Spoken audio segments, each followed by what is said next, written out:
If your child is facing a liver transplant, please contact the Children's Organ Transplant Association, or CODA. The team at CODA looks forward to learning more about your family's journey and its financial impact. CODA can help you. CODA works one-on-one with biliary atresia families to lessen the financial burden of a liver transplant, and their guidance and support is provided at absolutely no cost. CODA wants you to focus on your child's journey and not on how to pay for it now or well into the future. This is why CODA is the trusted leader in supporting families. For a lifetime, CODA is also a proud Bear partner. Call CODA today at 800-366-2682 or go to codaGetStarted.org to learn why CODA is the partner you need and how they can help you.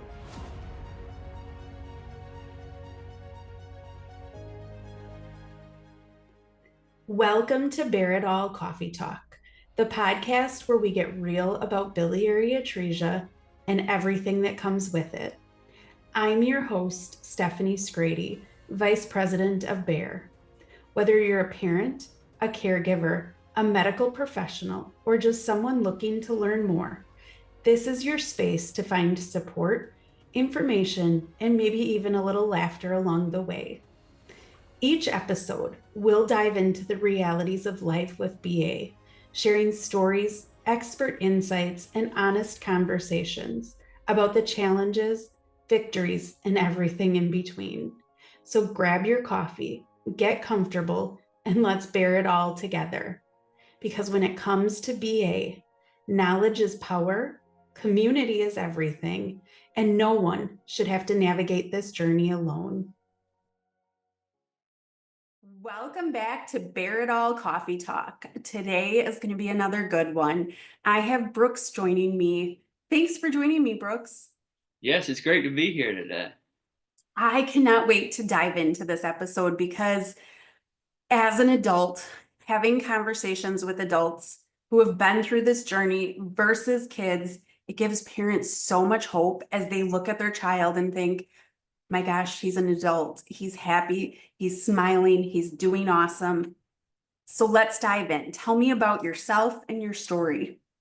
Yes, so I was born in North Carolina, and so I was born in 1993, and I had no issues with at birth. Right, I was sent home, and I had some jaundice, I had gray stool, and I was projectile vomiting. Okay. My, I decided, hey, I probably need to do something about this, right? Is what my mom said. I need to take him in. I need to get him checked out. So Yeah. she took me into the pediatrician. They said, he just needs some sunlight, right? That's kind of a common theme that I heard throughout everyone's story. They just need to be put in sunlight. And so my mom was like, okay, I'll put him in sunlight. I don't have any issues with liver that runs in the family, so my mom wasn't concerned about, anything genetic being an issue. And Yeah. so she put me in the sunlight, still nothing. At my 5 week checkup, I go back in, they check my bilirubin, and it comes back at 12. So they decide, oh, yeah, we should probably look a little further into this. They start running tests. They did an ultrasound for about an hour, hour and a half, is what my mom told me, and then decided the next day that they needed to run some liver scans. So they did 5 or 6 liver scans through the nuclear medicine, and decided that I was diagnosed with biliary atresia. They needed to do a liver biopsy. And so they did a liver biopsy and then started talking to me about the Kasai procedure, or talking to my parents about the Kasai procedure. They said at the time that it was only about 30% successful at keeping, someone from having to get a transplant very quickly right off the bat. It failed often. So that was a whirlwind for my parents, because then they're like, well, we have to do it pretty quickly. And so the next week they sent me to have the Kasai procedure. My dad said that was one of the most helpless, kind of depressed feelings when I was going through. He watched them wheel me back through the double doors to the OR, and he said that was very stressful, right? He said he did a lot of jogging around the neighborhood to try to relieve stress throughout the whole thing. Uh, Nothing prepares you as a parent for that moment. Absolutely. And no matter how many times your child goes back, it never gets easier. That moment is awful. That's what I hear from both my parents, and I couldn't imagine my brother. His world was just turned upside down, right? And Because how old was your brother at the time? so he was 4 years older than me. So he Okay. was four at the time. So after talking to him recently, because I guess I've never really put myself in his shoes, right, about how he Yeah. must have felt until I started watching or listening to this podcast and hearing about how other siblings were doing. I was like, man, I should really talk to my brother about that. Like that's very selfish of me, right? And Yeah. so I asked him, and he's like, "No, I thought that was just the normal part of having a brother. I was just waiting on you to come home, and I thought mom and dad were just trying to take care of you, and this and that. And later on, they told me you had a liver issue, and I thought I had to be your personal bouncer because they said to never let anybody touch your stomach. So I was really careful and tried to protect you." And I was like, "Oh, that's the sweetest thing." I love that. Okay, So but that's also huge to know as an adult. He doesn't look back and think this was a horrible thing. right, right, yeah, because at the time my dad's boss couldn't really let him off. I don't know what the circumstances may have been. So he let him off during the Kasai procedure, but would not let him off to at least let my brother see my mom or to help with me or whatnot. And so Okay. he would bring my brother to the hospital to let him see my mom for about 30 minutes at his lunch break or 30 minutes around dinner so that they could at least interact and he could see, my mom. Um, Yeah. so that was actually very sad for me to hear, like I kind of robbed my brother of seeing my parents, right? And so that's actually a large part of the thing I don't like most about biliary atresia. Okay. You just feel like you put a burden on so many people, right? Growing up, you just feel like, oh man, I made them go to this doctor appointment. They could have been doing this. I made them spend a ton of money on this, and so and I know they wouldn't trade it for anything, right? And so I know that it's just kind of getting to accept that, but you feel bad, right, about that whole process. But yeah, so that was kind of wild to hear that that some people wouldn't be accommodating to those types of things.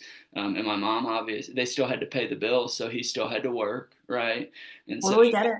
after a week, my mom she was going back to work at 2 a.m. so she could start working and be able to get back when I would kind of wake up from the hospital, and they would offer for volunteers to come rock me. And my mom's like, no, no, there's people who have to go out of town to work and have to leave their kid here. Please go see them, right? Please rock them so that they have somebody. I'll at least eventually be there, type of thing, right?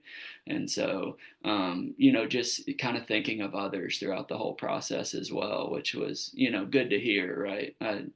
It's always nice to, even when you're in that situation, being able to think of others and know that other people aren't or you're in a better situation than other people, even though your situation may not be the best, right? I think we saw that too. It could always be worse. We saw families coming from other countries that were thousands of miles from home, didn't even speak the same language. And I'm like, okay, we're close to home. We have each other. We speak the language. It could always be worse. Absolutely. And I was blessed. I thank the Lord every day for the family and the friends and the support that He gave me, because without them, man, I don't know where I would be, right? So Yes. I owe it all to Him. But getting back to the Kasai procedure, so the day after the Kasai procedure, my bilirubin was 9, so it went from 12 to 9. Okay. They had me on antibiotics and Zantac, which is normally Okay. used as like a Pepsid. Now they kind of stopped. People stopped using it because they saw that it could cause cancer, right? And so, um, so then I was on that for 6 months, but they released me after a week of the Kasai procedure, and my bilirubin had gone down to 4.6 when they had released me.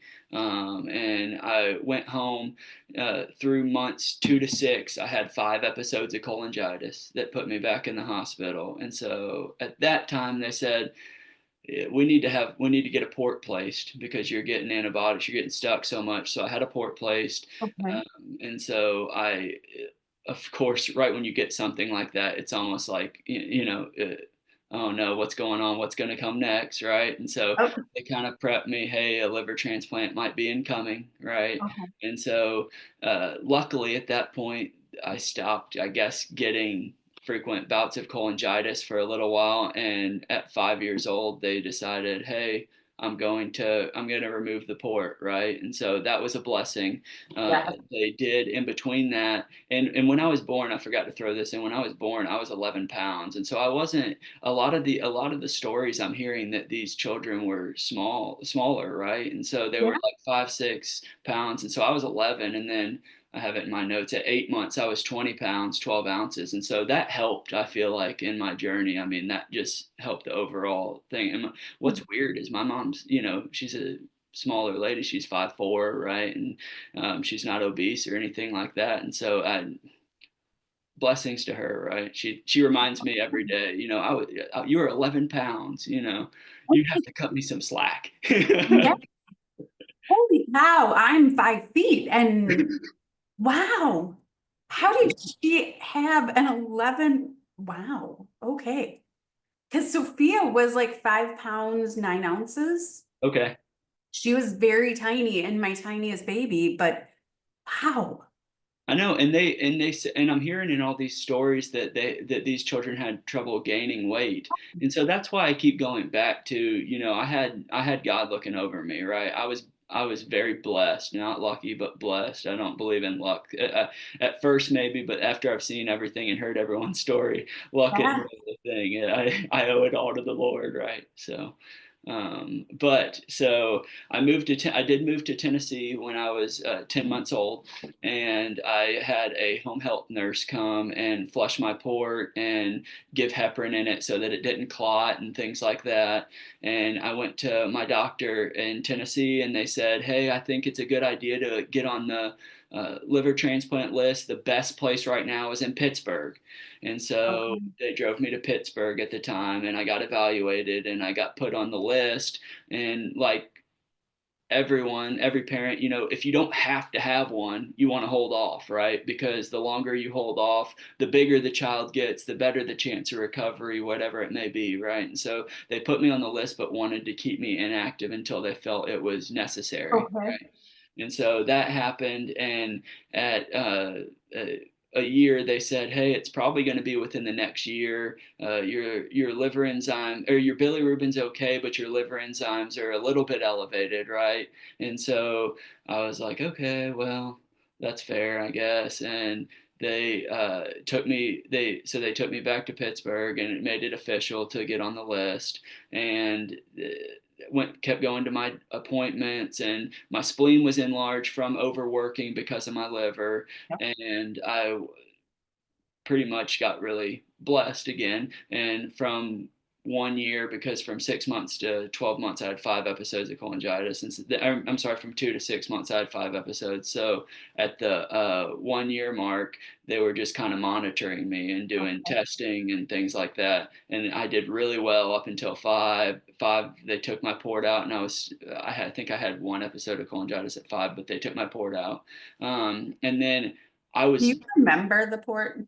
I do. So I don't remember. I remember having it removed. I remember going into the. That's like one of the first things I feel like I remember is I Okay. remember going to have the procedure, and I was really nervous. But they put on Teenage Mutant Ninja Turtles on the TV, and I Love mean, I it. literally remember that. It was so weird. That is awesome. um, and I was like, oh, cool, they're gonna let me watch that. And then I wake up and I didn't have a port, right? I still have a scar kind of on my Okay. chest from it, which reminds me that I had a port Yeah. and people ask and things like that, but that's okay. It did wonders in helping me not get stuck as much. Yeah. At the time, there was like Imla cream that they also prescribed that Yeah. you can rub, and it kind of is supposed to numb the area, whether it's a port or not. So my mom used that, and Okay. my fondest memories is, when every time I would go get stuck afterwards, even, I mean, up until I was like 12, my mom would go with me and be like, when I'm getting my blood stuck, I'm thinking of an animal, and we would try to guess Oh, which. I love that.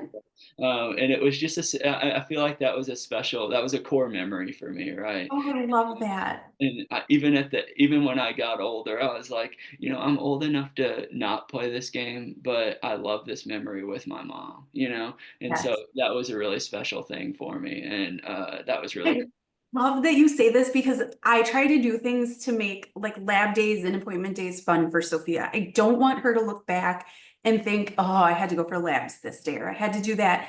So we try to do fun things. So I love that that's a core memory for you. Absolutely, yes. I mean, you gotta sprinkle in fun. I mean, one of the best comments I've heard on this podcast is, people miss the good because they're so in fear of the bad, right? And so that's so true. I mean, Yes. you have to, keep your eyes open and find the greatness and the good that happens, and it happens all around you. It even happens in the bad situations. I've Oh my learned gosh. so much Yes. from situations that I'm like, man, I'd never want to be in that again. Like, that was terrible. What can I do? What symptom can I catch earlier? Or, I mean, it doesn't even have to be liver related. I mean, something bad, you have a bad day at work. What can you got to find good in every day, right? I agree Because you completely. never know what tomorrow brings. You're not even promised tomorrow. So Yes.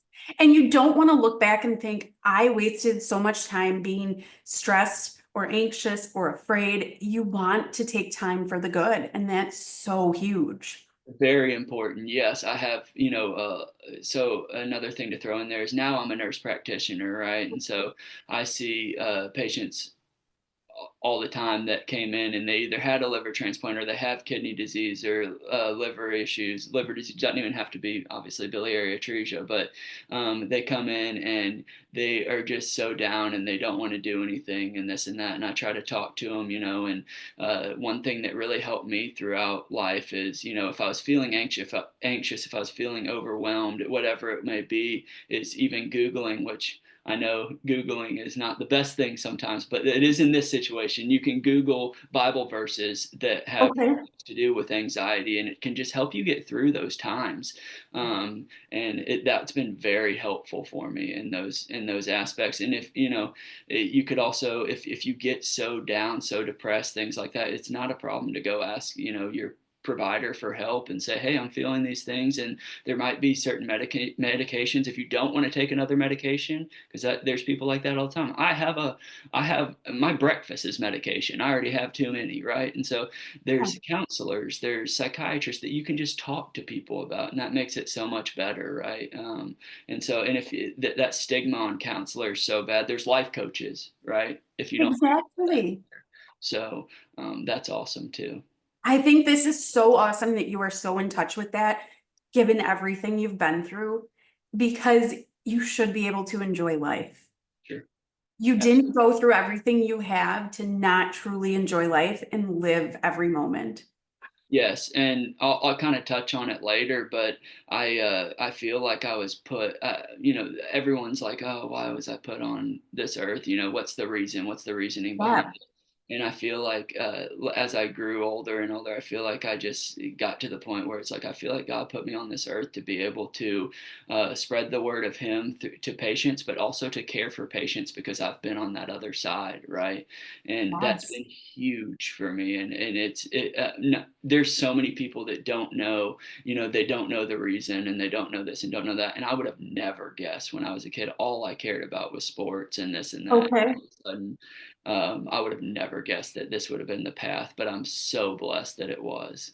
You have to be amazing as a provider because you have this advantage almost because you get when they're going through hard things, you get it. You've lived it. And that's kind of a tough thing to do in that situation because as a provider you're not supposed to have a lot of time with each patient, right? They give you 15-minute spots, and a lot of people have no idea how long their appointment is. They're coming there because they need help, right? And I Yeah. try to treat each person I see as if they're a family member, or they're a very Okay. close friend of mine. And what would I do for my mom? What would I do for, because it's somebody's mom, right? It's somebody's friend, it's somebody's grandma, whatever it may be, right?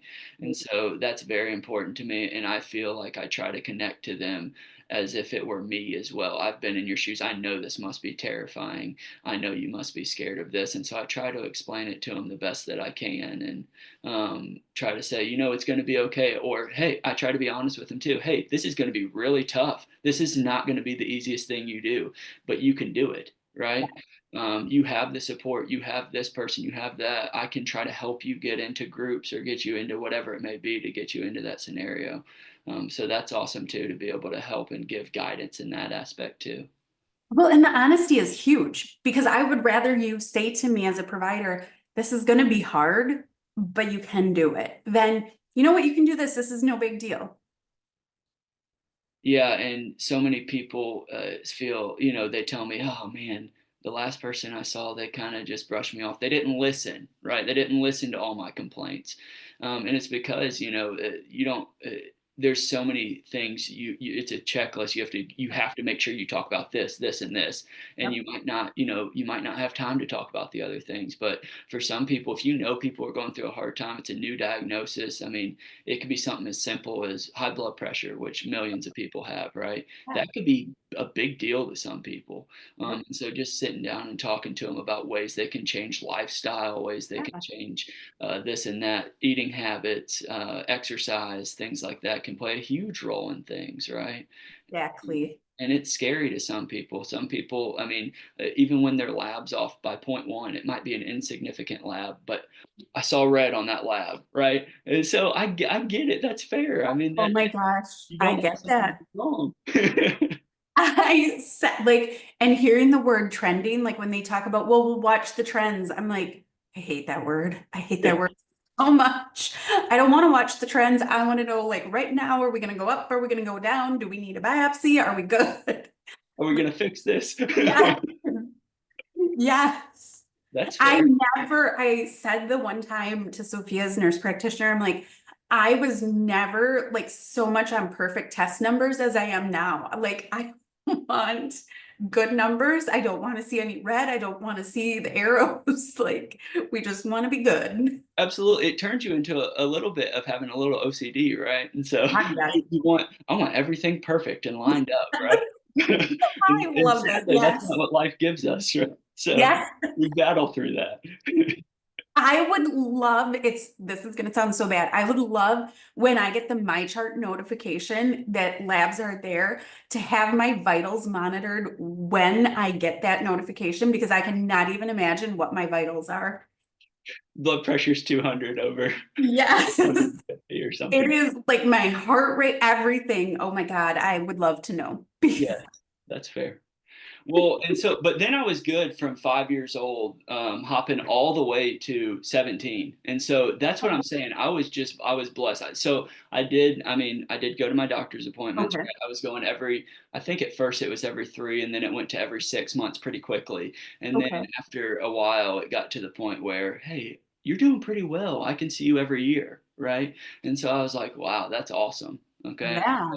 Then they decided I joined, and I don't quite remember. I was 15, and so I was trying. That's when my mom started trying to let me kind of run the appointments and answer the Okay. questions and do this Yep. and do that, and so I can learn for myself as I got older, Exactly. right? And so they joined me in a study. I don't really remember what study it may have been, and so that's when I feel like, unluckily enough, it kind of got down. It started going back downhill, and so Okay. at 17 years old, there was during the day, I was like, man, I really don't feel good. And let me let me just say, so my parents didn't hold me back from doing things. My dad always said, I want you to be like a normal child. I want you to live a normal childhood, do this and that. And so even though the doctor said, hey, it might not be the best idea to let him rollerblade or bike or whatever it may be, and please do what you feel is best, because this was just what my parents thought at the time.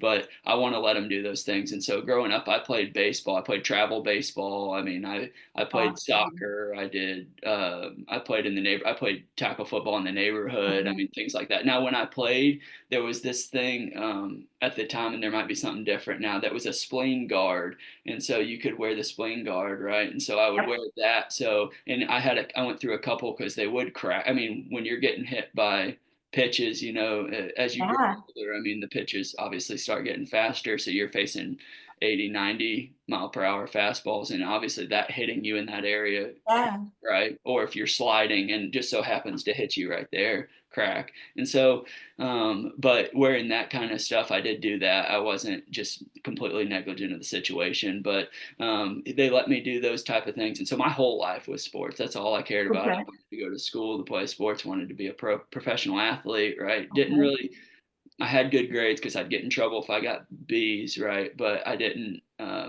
really care that much about school in high school. And so then 17 hit, and at the time I was also playing football as well for Okay. high school. And so Okay. 17 hit, and I decided, I was playing sports, I was doing that, I was working out 2, 3 times a day, going to baseball, football practice, whatever it may be, and I felt bad, and my dad took me to the hospital. They said it was dehydration. My urine was really dark. They said it was dehydration, and so they gave me like 3 bags of IV fluids because it kept every time I peed, it was dark and dark. Yeah. So um, I was like, yeah, I still don't feel well. They sent me home, and so I went home, and my dad's like, I told you needed to hydrate more, because I mean, it's hot. We're at this point, we're in Texas, okay, and so Okay. it's very hot. You're doing 2 a days and full pads, and or baseball, Yeah. you're losing a lot of electrolytes, and so Yeah. I'm like, yeah, I probably do need to hydrate more or whatever. And so I go to bed and wake up in the middle of the night. I feel short of breath. It hurts. It feels like I'm breathing in ice. My stomach's aching. I go to pee, and it's looks like Coca-Cola, right? And I'm like, I just got 3 liters of fluids. And so I go down and I tell my dad, and he takes me back to the hospital. And after labs, I mean, didn't take long. They're like, oh, we need to send him by ambulance to downtown Houston. He's septic, and so they send me to downtown Houston, and that was a terrible experience. I remember being I mean, I was in and out of it. I was confused. I was started getting confused, and I was they told me they were going to put a catheter in, and as a teenage boy, I'm like, you're not putting anything in there, right? And so Yeah. um, I was like, no, and I was getting upset, and but I was so confused, and I was like, I'm sorry, Mom, I can't do this anymore. I told her I loved her and goodbye, because I thought I was dying. I mean, I was 17. Um, I didn't know what was going on, right? And so I don't remember much of it, but I was in the ICU for about a week and a half, and then I was in the medical surgical unit for a half week. And they sent me home on oral antibiotics. And so I went back for a checkup about a half week later, and I was trying to get cleared to go back to playing sports. And they said, hey, man, we didn't get all the infection out. You're going to have to get a PICC line and get PICC line antibiotics for a couple weeks, a month, whatever it may be. And you're going to have them infused before going to school. And then when you get back from school and this and that. And I'm like, okay, but can I, can I play like that? See, I'm telling you, that's all I was worried about, right? I was exactly. a teenage boy. That's all I cared about. And so they're like, Exactly. no, you're done. They're like, you can't play Um, sports anymore. Your spleen's gotten even bigger. Yeah, I mean, it was an episode of cholangitis that went septic, and yeah. it was devastating, right? That was the worst thing that anyone could have told me at that time in my life, and I was like, well, what am I going to do with my life? Yeah. Then you're just searching for purpose, and you're just sick, and I mean, just a whole bunch of things. And again, I was blessed. I had great family, great friends that provided me support, and so I was very, very blessed at that time. And I was like, what am I going to do? And so I was looking, and so I'm like, well, I really need to focus on school. I need to make something in my life. I thought I was going to be a pro athlete, right? And Oh so, my gosh, I love uh, it. the dreams of a teenage boy. Exactly. And so I was like, what am I going to do? And everyone started trying to help me. Well, you can do this. You can go into accounting or logistics because my whole family's in business, right? And so Okay. that's the kind of mindset they had. And um, then someone said nursing, and I'm like, nursing. I was like, I feel like I can help people that because I've really liked the people that helped me, right? When I was in the hospital, I feel like, yeah, that'd be really cool if I could help people like people help me. And so that's the route I decided to go. And so I went to a school in Fort Worth, Texas called Texas Christian University, TCU. Go Frogs, right? And so I went there and was in there for my nursing degree. I ended up getting sick twice throughout the 4 year period that I was there. It was every other year I got sick. I got cholangitis. One of them again was sepsis.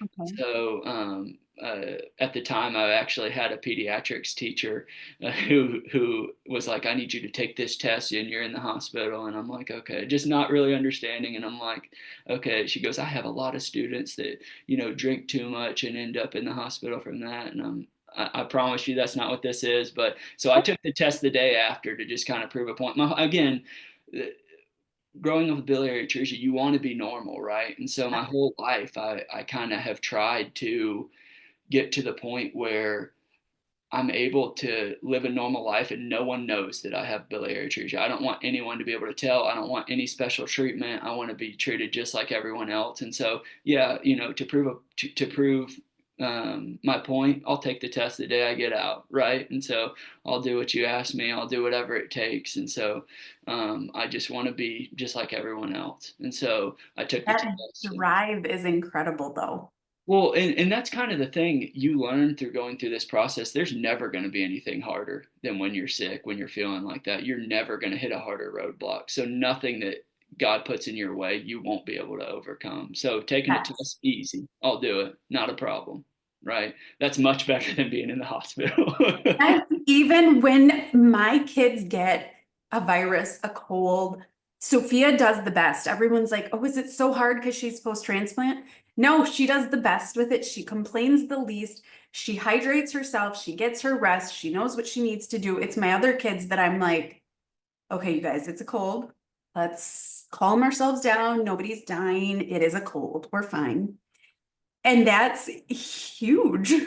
Yes, yes. I mean, if you get the GI bug or this and that, my wife will be. I mean, my wife's super supportive of me. She'll be like, "Well, don't you Okay. think you should stay home? Don't you think you should, not do this, go do that?" And I'm like, "No, I'm fine. I'm not. My fever's not 104. I'm with it. My Yeah. stomach doesn't hurt. I'm good to go. I can push through anything. Sophia. This is just a Sophia cold." can be so sick and she's like, Mom, I need to go to Target. I'm like, okay, I know that you need to go to Target, but we're gonna get everybody at Target sick. So for that fact, we're gonna stay home, but I know you got this. I know you could persevere through that. Yeah.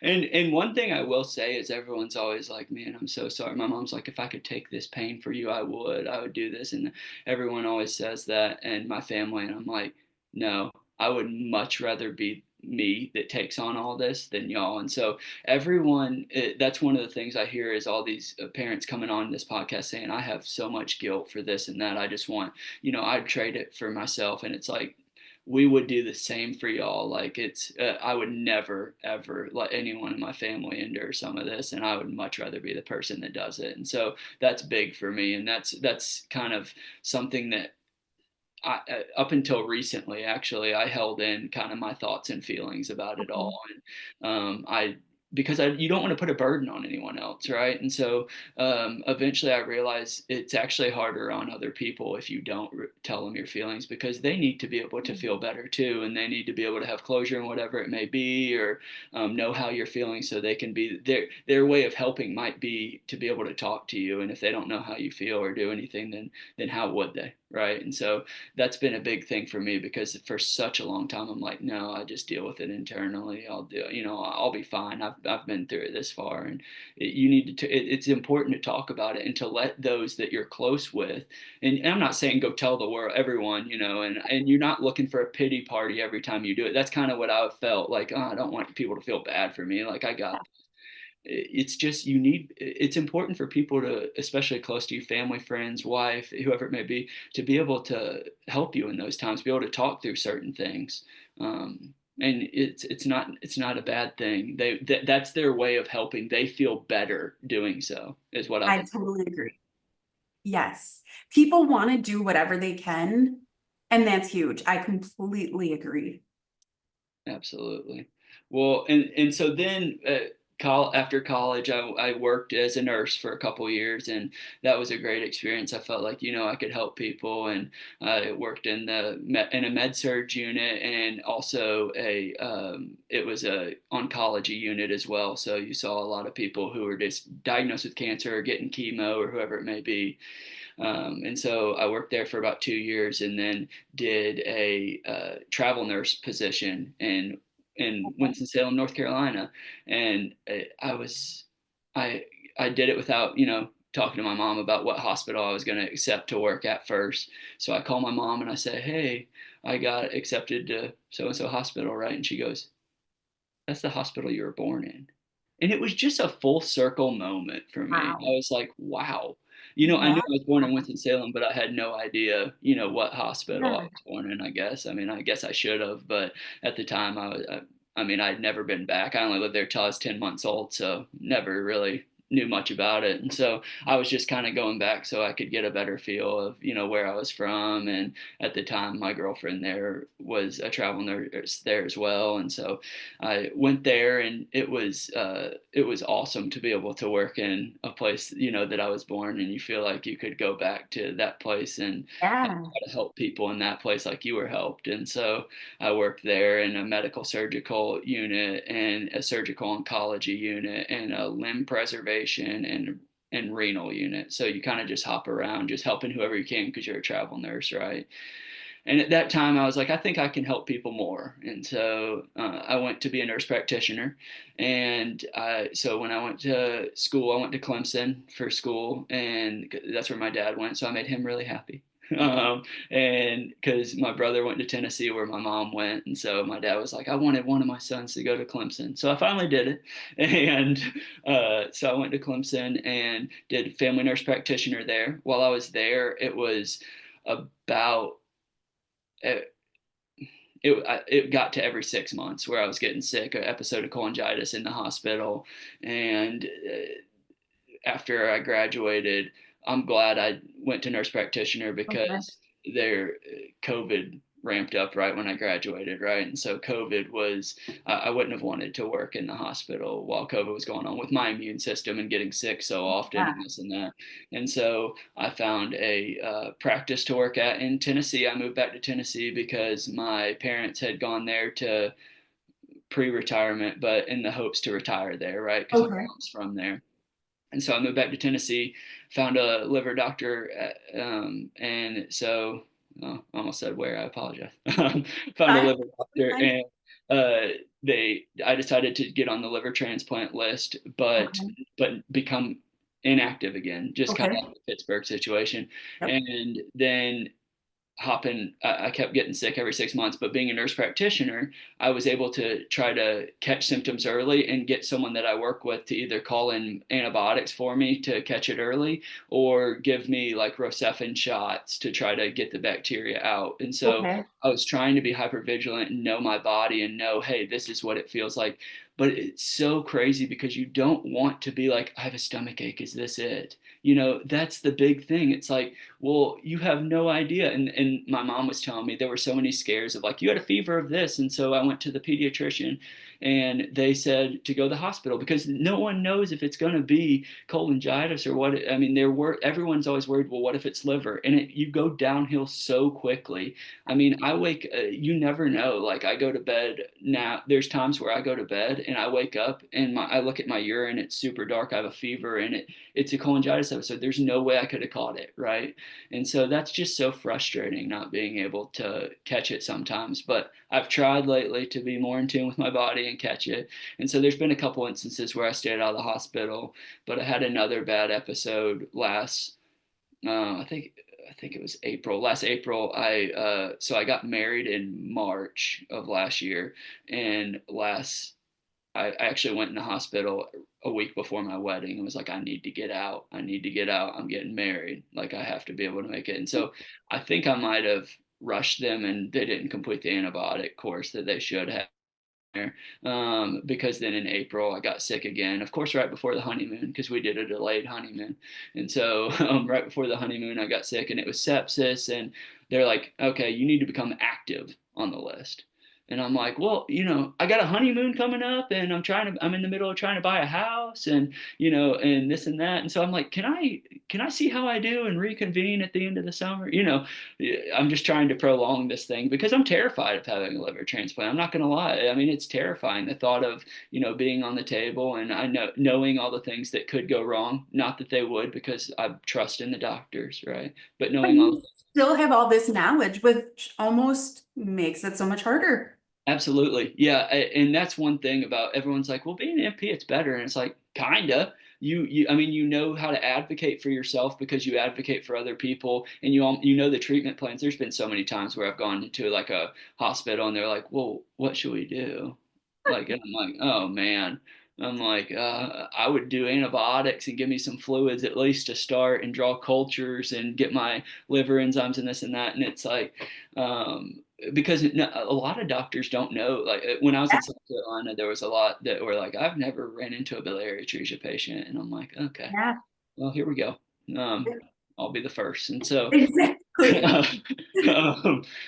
and so, yeah, I mean, but at the same time, the worst of the outcomes, and so you're terrified of Exactly. this.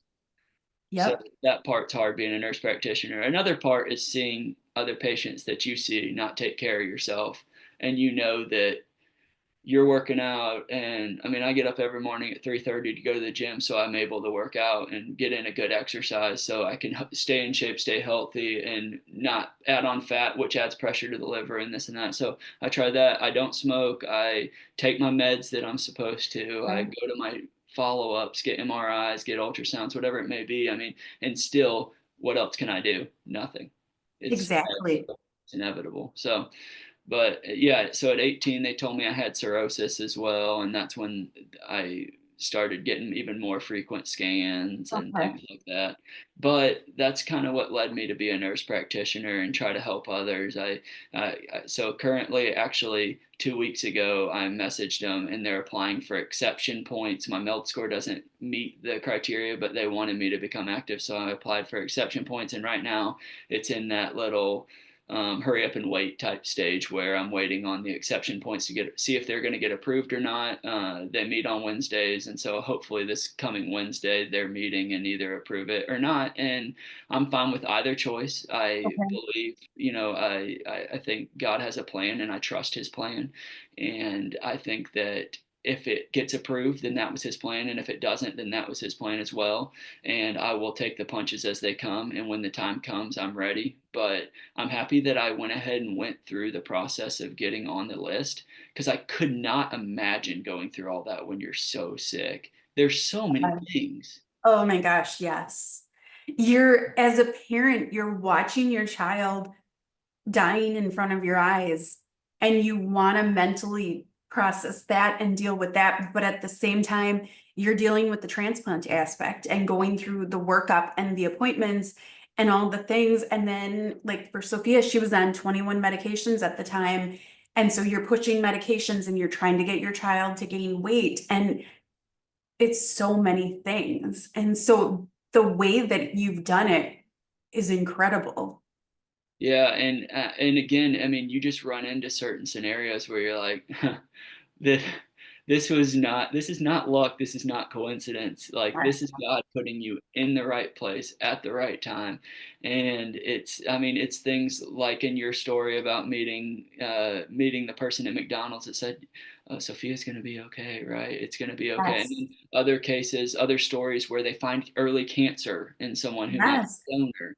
Yes. Or this doctor just so happened to be fill in for this doctor that day, right? I mean, that Yes. the, that's God, God putting things in motion. And so Yes. things like that have happened throughout my life. And at first I pushed God away when I was younger. When I was 17, Okay. I lost sports. It was all his fault, right? Yep. I didn't know it was for my future. I mean, I would have never chose to take this path, and I'm so happy that this all has happened to me, and I've gone through everything I have. It's made me a better person. I hope it made me a better son, a better brother, a better husband. I mean, all those things, and I couldn't have asked for a better support team. And I know that a lot of people, don't make it to the age that I make it to of without having a transplant first, and people will worry like, how is my son or how is my daughter going to feel if they make it to that? And they're so loved that I just know that if they're anything like me, they're so grateful for everything that they've been given, every minute that they've had on this earth, right? And so it's been a terrible experience at times, but you have to look for the good and the bad.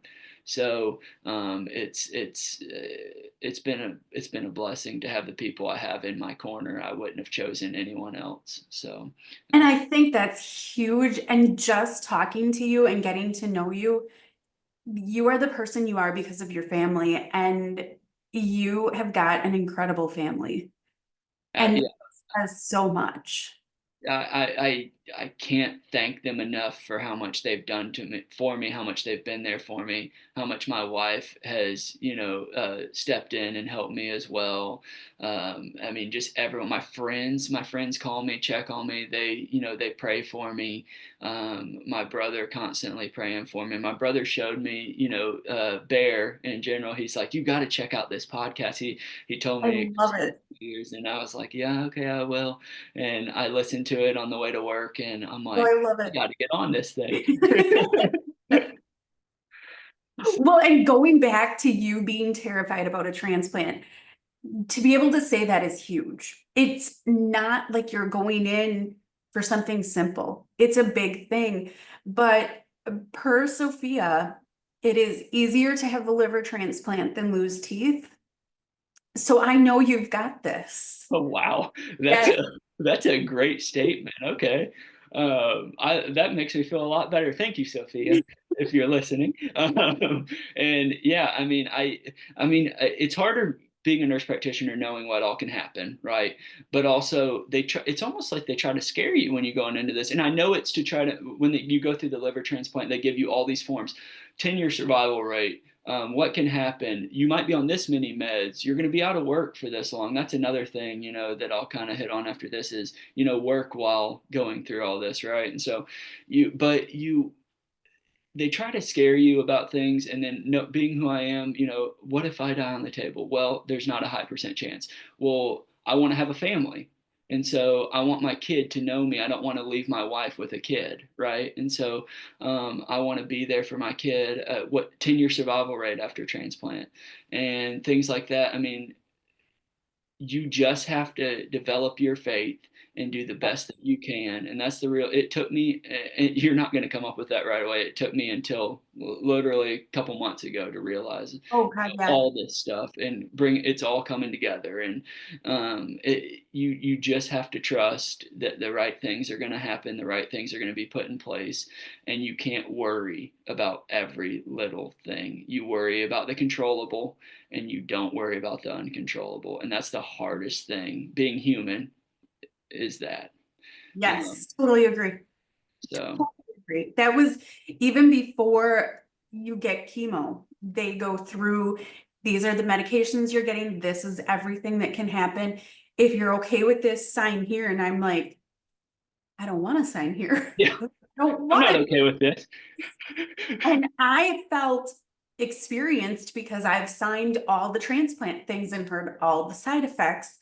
But then hearing it from the cancer side, I was like, I don't want to do this. Yeah. I am not prepared, but you do it. And now they said, you're going to complete this and you're going to look back and not even believe you did it. And it's true. I don't know how I did it, but you do it and you come out and you have this deeper appreciation for life, and you enjoy life more and you love the people around you so much more because you've gotten through this together. Yeah, it actually, I've thought about it the past couple times I've gone to the hospital. When I get out of the hospital, is I still feel terrible, right? But you still have to rebound. But it's one of my most grateful days of the month or 6 months or however long it takes me to go back to the hospital. I never have as much appreciation as the week after I get out of the hospital for how I feel when I'm healthy, and for what people do for me, and for the air outside and the colors around it and just everything like that. I mean, you And just modern medicine. absolutely, absolutely. I had, believe it or not, I have my college roommate at TCU. His aunt had biliary atresia and passed away at a young age because the Kasai procedure wasn't out, and so. Yes. I mean, medicine developing. I'm hopeful, listening to all your podcasts, I'm hopeful that it gets on the screening. That would be a huge step, right? Oh, But I'm also hopeful to catch it early and to develop medicine yes. to the point where maybe postponing transplant, or maybe not ever having to have a transplant at all, or to have better outcomes with transplant, which I know over the years that's also improved, and grateful for that. Grateful for that. Yeah. But yeah, things like that. That's what I'm hopeful for in medicine. I remember when Sophia was diagnosed, they said, whatever you do, don't Google. Yeah. And for me, that was, okay, go home and Google. They just gave me permission. And so my husband's first day back to work, I was alone with 4 kids and I Googled. Do not recommend, but that's what I did. And all I kept finding was they died. They died. There was no hope. There was no treatment. And so that is my biggest hope with Bear, is that we are here and people can see the hope. They can see there are hard stories. There are stories that don't have the outcomes we want, but there's also so many incredible stories and so many incredible people living life to the fullest. Absolutely. Yeah. And I agree with the whole don't Google thing, but that's probably because I'm a nurse practitioner and people come in and Google everything. And I'm like, no, if you Google something long enough, you'll go down a rabbit hole long enough that you'll have cancer or you're dead Yes. in 2 days. I mean, Yep. it's unbelievable what Google can get you. And I'm all for people Googling, but try to look for more, reputable sources. Incredible. Yeah. And so the .orgs are huge, or any type of hospital, or reputable site that may be like Vanderbilt if you're in Tennessee, or Rush in Chicago is a big one. Things like that. Yeah. MD Anderson, just Yeah. places like that that will give you good information. And then Not a also, random. right, right, and asking your doctor, nurse practitioner, whoever you're seeing, what is a good resource? What can I do? And also jotting down questions that you have at home at the time you think of them. And then when you go into your appointment, if they're not answered when they're talking, then asking them at the end and trying to get those answers, so you're not like, oh, I forgot to ask this, I forgot to ask that, right? But yeah, Google can be bad, and so can these commercials that they're coming out with, oh, ask your doctor about this. Most of these meds you don't need, and you want to be Yes. on the least amount of meds possible. That's the goal. Well, and my oncologist said to me, she's like, if there's a moment where you're going to Google, go into my chart and send me a message and ask me the question. Tell Yes. me what you're thinking, put it out there. Don't sit and worry. Don't go down the Google rabbit hole. Ask me. And that has been huge. Absolutely. I've had people work up such anxiety because they Googled something a week before their appointment and they've been waiting a week to ask me the question. And Mhm. it could be something easy with me responding and saying, I'm not even remotely concerned about that, right? Or that's something we can, here's your favorite, something we can monitor. But it's not, but I'm not worried about that right now. I'm not worried about that being cancer. I'm not worried about that being an issue with your liver, your kidneys, whatever it may be. And so, yes. And listen to yourself. There's so many people like what I would say, oh, I have breast cancer. Oh, well, I knew someone with breast cancer and they're dead now. I'm like, oh, good, thanks for Thank you for sharing that. that with me. That's great. And so realize your story is your own. Absolutely. Everybody's is different. Everybody has different experiences, complications, all the things. I got my port put in, and someone's like, oh, I know someone that had a port put in and they bled out and died the next day. I'm like, great, thank you. Get Because I that. didn't have enough to worry about. Thank you for giving me that one too. And I mean, so realize your story is your own. So you're getting this little snippet in Google. There's so much more. Yeah, and it's also made me appreciative because as much as everyone's tried to say, "Oh, so you're pretty chronically sick, this and that. Oh, you have a liver disease, you have an illness, this and that." I see so many people that are in worse shape than me daily, Yep. and it's because I'm a nurse practitioner. But and it makes you grateful. I'm grateful for what I have, right? And a lot of people Exactly. would be scared for what I have. I'm not because I know that everyone I need is in my corner and I'm in my corner and I'm going to fight, right? And I'm going to get to the point that I need to get to. Just like you did. I'm proud of you too. Thank you. I remember Sophia was diagnosed and we were so naive at the time. And this nurse came in and she's like, I am so sorry your baby is so sick. And I got so angry when she left. I looked at my husband. I'm like, why is she apologizing and saying my baby's so sick? She's going to have surgery. She's going to be fine. Everything is good. Being naive almost helped because it's what you make it. We learned, you know what, we will do what we need to do. We'll give her the medications, we'll do the appointments, we'll keep her in the best health we can. And we didn't know. Absolutely. Yeah. Well, and another thing that I was thinking about when I was listening to these podcasts is the people were like, well, my pediatrician didn't even know what happened, this and that. And I 100% agree with that. I think that everyone should be on the same charting system. It'd be impossible because there's so many charting systems within the US. But the biggest advice that I have for that is sign a release of records wherever you go to whoever you want them to go to so that they can Okay. have them and at least have them on file. And then you're right, they might not have been able to read them before your appointment, but then they'll have them where they can pull them up during your Okay. appointment or even after if they're wanting to look through the whole set of records, right? But so many of these places, they just don't connect. Even within cities, you have so many different charting systems and they don't all connect. And so your pediatrician might not have it or might not know because it was a completely different place that you got care, right? Exactly. And all of this is so helpful because so many parents are thrown into this world Yes. and don't know what to say and what to do and what they're able to do. Absolutely. Well, and I'm very proud of those parents because I've seen so many people step up and just advocate for your child, and that's the best thing that you can do. I mean, even my mom stepped in and she's like, "You're not sticking my kid again because they couldn't get blood and they couldn't do this, and no one's sticking them until Lifelight shows up." Well, ma'am, we're not going to get Lifelight to come down and stick your child. Well, you're not sticking them again. I mean, when you miss 20 sticks, and so Lifelight came down, got it first stick in my head, and I kept trying to pull it off my head apparently, and they put a cup over it and taped the cup on so they could get stuff when they needed to.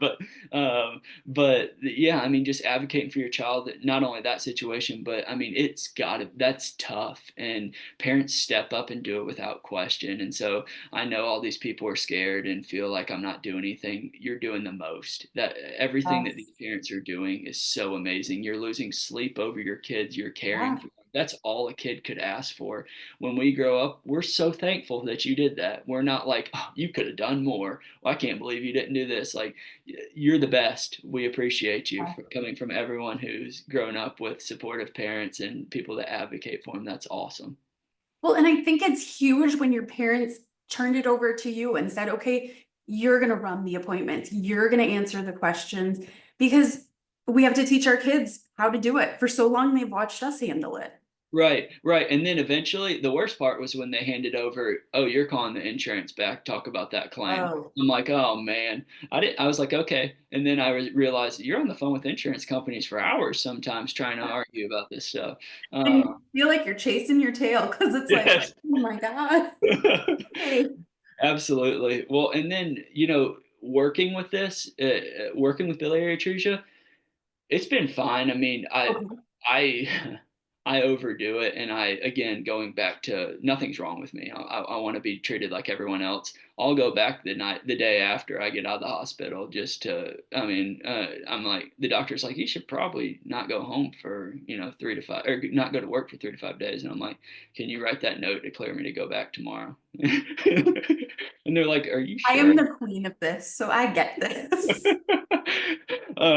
But yeah, I mean, I've been like saving my PTO, obviously setting up my insurance, setting up my advanced directive living will, which I recommend for everyone because Yeah. I've run into people who have been in horrific, their kid or someone's been in horrific car crashes. There's just things you don't know that could happen Yes. in life.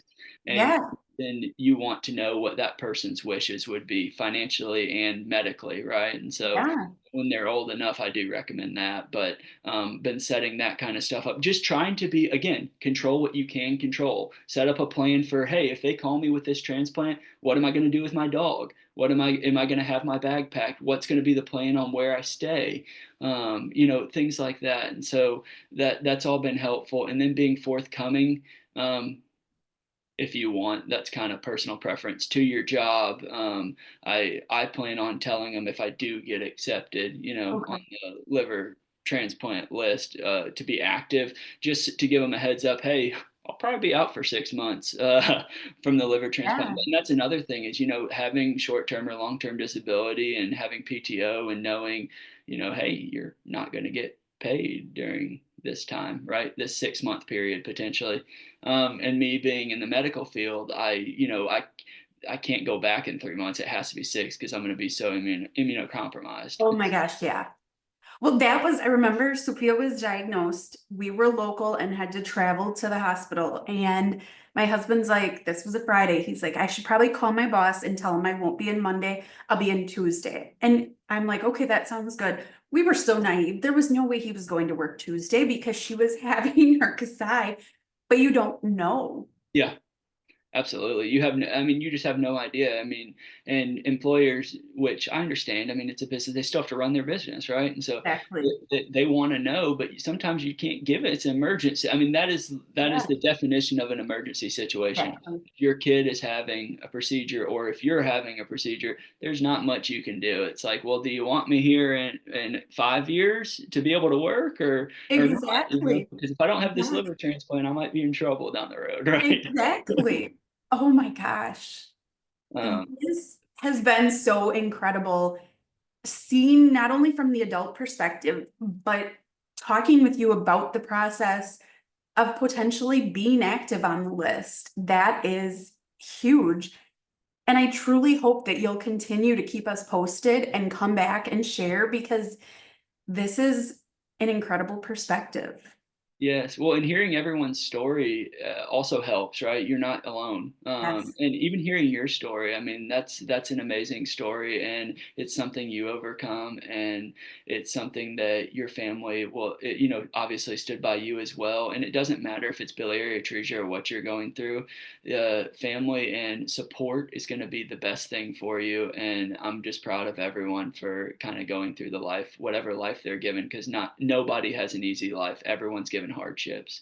And this podcast helps bring about a way to just talk about a specific group of people who have similar, right? And so Yeah. that's awesome to be able to come together and be able to share experiences and maybe enlighten others. Oh, I didn't even think about that. Let me start doing that. I even learned things about I mean, it's been awesome. I love it. So I'm so grateful that you allowed me to be on this podcast and tell my story. And hopefully I help others and either, lead them to God in their faith or lead them to support with their family or whatever it may be. And that's, if I can change one person's life, that's all that matters to me. It's worth it. So And you have done it. I cannot tell you how amazing this episode has been to look at you and know this has been your life, but you are such a happy, positive person is so incredible. And it gives so much hope for all of us parents wondering, will our kids be happy, healthy adults? And you are the picture of that. I cannot thank you enough. well, absolutely. And it wouldn't be possible for people to keep doing it. It makes it a lot easier for organizations like yours to come on and support us. So we're grateful for y'all. Thank you, thank you, thank you. Please come back anytime. You have been incredible. And we wish you nothing but the best, and we are here for you along the way. Thank you so much. That's a wrap on this episode of Bear It All Coffee Talk. Thank you for joining us in this conversation about biliary atresia. We hope you found some insight, support, and maybe even a little comfort knowing you're not alone on this journey. If you enjoyed today's episode, be sure to subscribe, leave a review, and share it with anyone who might benefit. You can also connect with us on social media and at www.bearinc.org to keep the conversation going. Until next time, keep advocating, keep learning, and most importantly, keep showing up. We're in this together. See you soon.